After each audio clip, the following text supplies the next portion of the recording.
không cho nàng lâu kia đắn sâu, nàng vẫn đi nhẹ nhàng nhưng trong lòng đúng vẫn không có ai đớn đau gì đâu, nàng vẫn đi nhẹ nhàng nhưng trong lòng không có ai đớn đau gì đâu.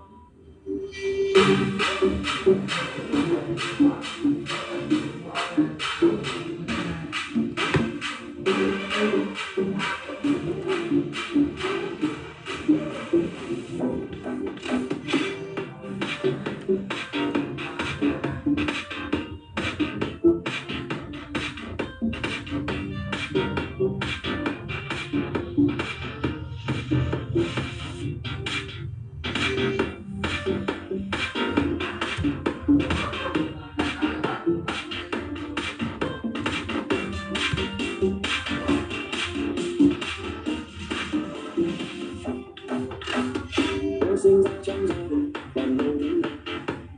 luôn tha hương đi muôn phương làm việc trong nhà. Cơ duyên đưa chúng tôi đến với một mặt xa lạ, đường cao hơn đường vinh là đàn bà. Chúng tôi mang kiếm dung không biết ngày đến nay, nhưng đôi đua bóng nhau vẫn như đường trai lắm.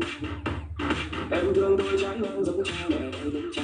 đắng cay nỗi hạnh phúc tôi đi đời đây. Nàng có hay biết rằng này cha mẹ nàng biết chúng ta cảm mến nhau lâu rồi yêu có thứ tha,